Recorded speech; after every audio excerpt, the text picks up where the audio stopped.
नमस्ते, good morning, सुप्रभात। कैसे हो मेरे दोस्तों? क्या हाल चाल? कैसी लाइफ? मस्त। 17 तारीख करीब आ रही है और इस 17 तारीख के आते आते मुझे लगता है कि कुछ पाबंदियां कम हो जाएगी। हमें भी इस बात का ख्याल रखना है कि ये लड़ाई एक वायरस के ख़िलाफ़ है। तो वायरस जो हमको नुकसान पहुंचा सकता है, बस इस बात का ख्याल रखेंगे कि हम सुरक्षित रहें। मैंने बात की नेहा परांजपे से कि भाई आज का वीडियो संदेश आपको तैयार करना है, तो उन्होंने क्या कहा पता है? उन्होंने कहा था कि लुक वाइज स्थितियाँ ये हो गई है इन दिनों में कि आदमियों के तो चोटियाँ निकल आई है और महिलाओं के तो मैंने कहा फिर भी आप मॉडल है, अपने आप को थोड़ा बहुत करीने से तो रखती होंगी। कोई बात नहीं, लोग आपको वैसे भी पसंद करते हैं और वैसे भी पसंद करते हैं।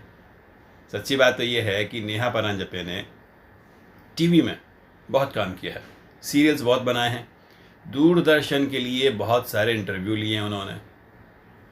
काफ़ी सारी झलकियाँ हम आपको दिखा सकते हैं, लेकिन बहुत सारे लोग इस चेहरे से वाकिफ़ हैं। रेडियो के लिए एक जाना पहचाना नाम है, एफएम रेनबो में काम करती है, विविध भारती के शोज़ वो करती हैं और भी स्टेज करती हैं। तो नेहा से हमने रिक्वेस्ट की कि हम चाहते हैं कि आज की कहानी वो लेकर आएँ।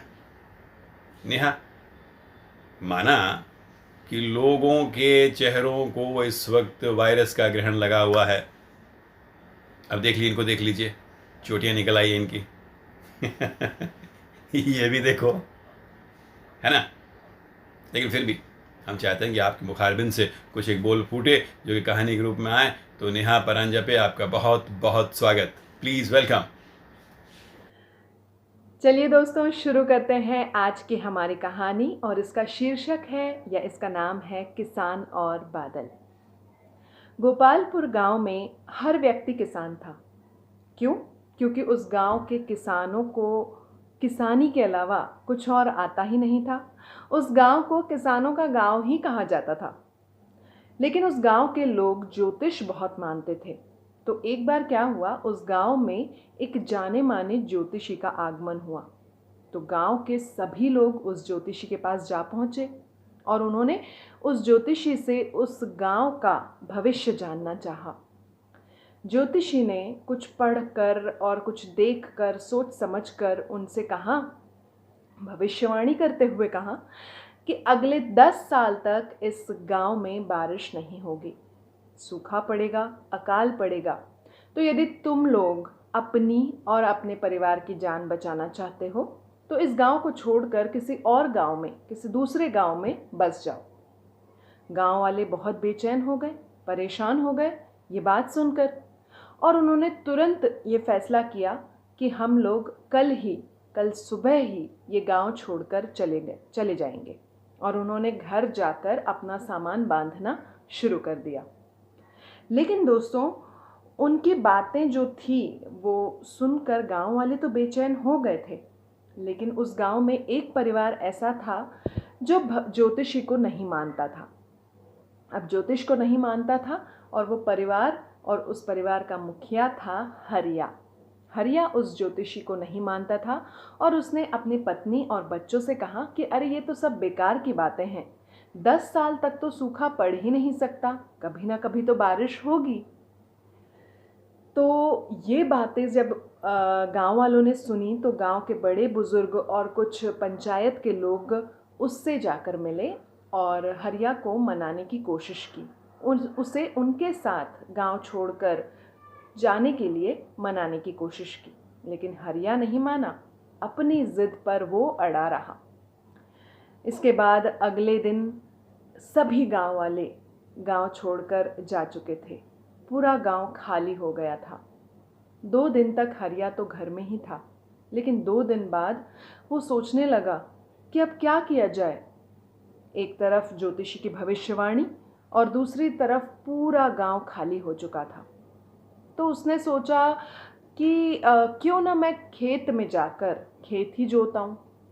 तो इसलिए हरिया खेत में चला गया और उसने दिन भर वहां पर जाकर जुताई की। लेकिन दोस्तों, उसको निराशा हाथ लगी। अगले 3-4 दिन तक यही सिलसिला चला। रोज हरिया उठता, अपने खेत जाता और निराश होकर वापस लौट आता। इसके बाद कई हफ्ते यूं ही बीत गए। हरिया रोज़ किसान है, इसलिए रोज़ खेत में जाता, जोतता और वापस लौट आता। कई हफ्ते बाद एक दिन वो खेत में हल जोत रहा था और उस दौरान एक छोटा सा बादल का टुकड़ा उसके खेत के ऊपर आ गया और उस बादल को बहुत अचंभा हुआ कि अरे ये अकेला किसान ही खेत जोत रहा है, पूरा गांव तो खाली पड़ा हुआ है, सूखा पड़ा हुआ है। तो उसने किसान से पूछा, यानी हरिया से पूछा, अरे ओ किसान, तुम बेवकूफ़ हो क्या? अकेले ही हल जोत रहे हो, खेत जोत रहे हो, बाकी का पूरा गांव तो खाली पड़ा हुआ है, सूखा पड़ा हुआ है। तो हरिया ने उसे जवाब दिया, मैं खेत जोत रहा हूँ, इसके पीछे एक बहुत बड़ी वजह है और वो वजह ये है, मैं इसलिए खेत जोत रहा हूँ कि कहीं मैं खेत जोतना ना भूल जाऊँ, हल चलाना ना भूल जाऊँ। बादल सोच में पड़ गया और उसने बादल से कहा, आपका तो पता नहीं कब आप बरसोगे, लेकिन मैं तो अपना काम करता रहूं क्योंकि इसके अलावा मुझे कुछ आता नहीं है और यदि मैं ये नहीं करूँगा तो ज़िंदगी में करूँगा क्या? बादल बहुत सोच में पड़ गया और उसके बाद उसने और बादलों को बुला लिया। बहुत सारे बादल वहाँ पर इकट्ठा हो गए और जमकर बारिश हुई और इसके साथ ही फसल लहलहाने लगी।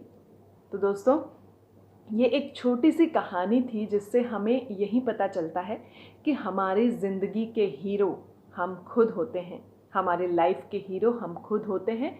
जैसी हमें हमारी ज़िंदगी की चाहत होती है उसके हिसाब से हमें मेहनत करनी पड़ती है और प्रयत्न करने पड़ते हैं।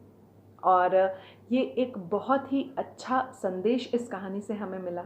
और योग या संयोग देखिए कि आज ही हमारे देश के प्रधानमंत्री श्री नरेंद्र मोदी जी ने कहा है कि हमें आत्मनिर्भर भारत बनाना है, छोटे और कुटीर उद्योग जो हैं उनको बढ़ावा देना है।